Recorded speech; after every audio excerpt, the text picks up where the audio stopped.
Hello guys, अब start करते हैं question number 6। If A and B are acute angles such that cos A is equal to cos B, then show that A is equal to angle B।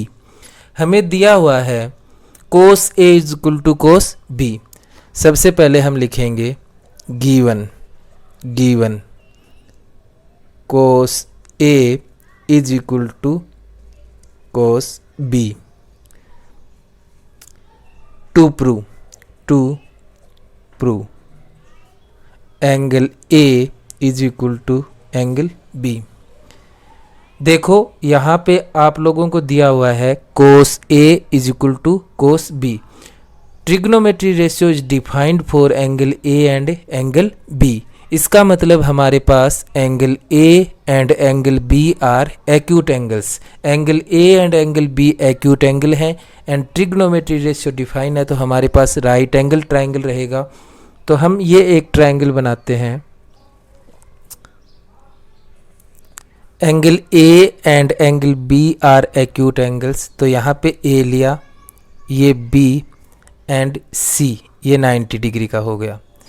अब एक triangle और बनाते हैं।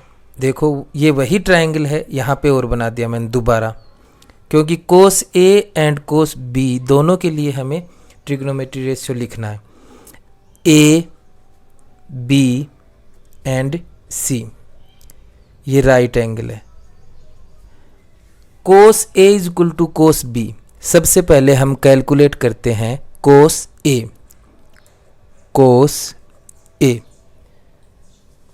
आप लोगों को मैंने बताया था, शॉर्ट ट्रिक बताई थी, पंडित बद्री प्रसाद हर हर बोले, सोना चांदी तोले। तो साइन के लिए है perpendicular upon hypotenuse and cos के लिए है बेस अपॉन हाइपोटेनियस। तो हम cos is equal to base upon hypotenuse. अब सबसे पहले आप लोगों को मैंने उस दिन बताया था कि trigonometry ratio is defined for angle A।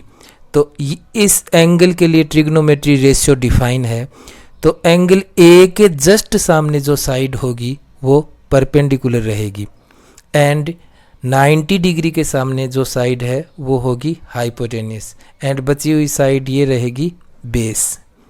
तो cos A is equal to base upon hypotenuse.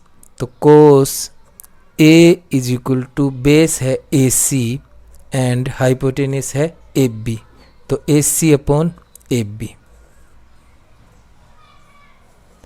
अब हमें कोस B की भी रिक्वायरमेंट है, तो कोस B निकालेंगे। देखो ट्रिग्नोमेट्री रेशियो डिफाइन करना है हमें एंगल B के लिए, एंगल B। तो ये रहा एंगल B, तो एंगल B के जस्ट सामने रहेगी परपेंडिकुलर एंड 90 डिग्री के सामने हाइपोटेनियस एंड बची हुई साइड होगी बेस। कोस B, कोस होता है हमारे पास बेस अपॉन हाइपोटेनियस। अब बेस है हमारे पास BC एंड हाइपोटेनियस है AB, तो cos B is equal to BC upon AB।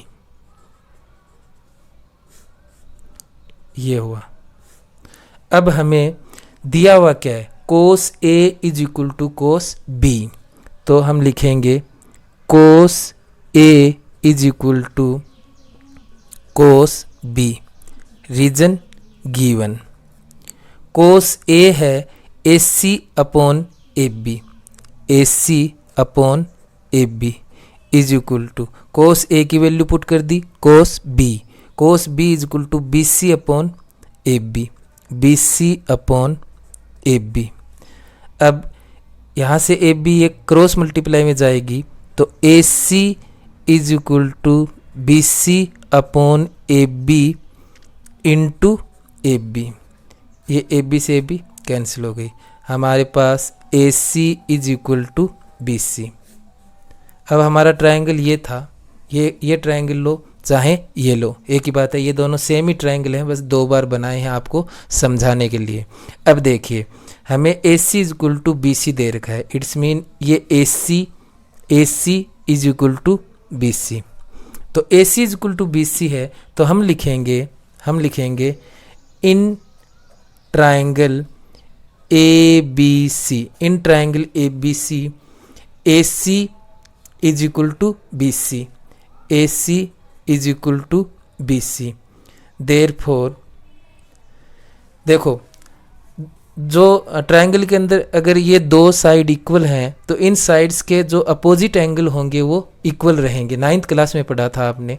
तो ये दोनों साइड इक्वल है, तो इसके सामने जो एंगल है वो है ए, और इस साइड के सामने जो एंगल है वो है एंगल बी। तो आप लिखोगे therefore angle A is equal to angle B, और इसका रीजन रहेगा एंगल से opposite to equal sides are equal. यह आपने 9th क्लास में पढ़ा था। एक बार फिर से थोड़ा सा यहाँ पे देखो, ये अगर एक ट्रायंगल है आपके पास और इसमें अगर ये दो साइड इक्वल हैं तो इन दोनों साइडों के सामने के एंगल भी इक्वल रहेंगे। जैसे ये साइड है तो इसके सामने एंगल ये हुआ और इसके सामने ये एंगल हुआ, तो ये दोनों एंगल इक्वल रहेंगे।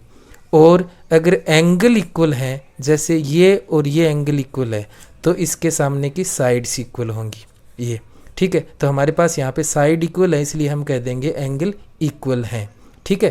तो ये क्वेश्चन कंप्लीट हुआ। ओके।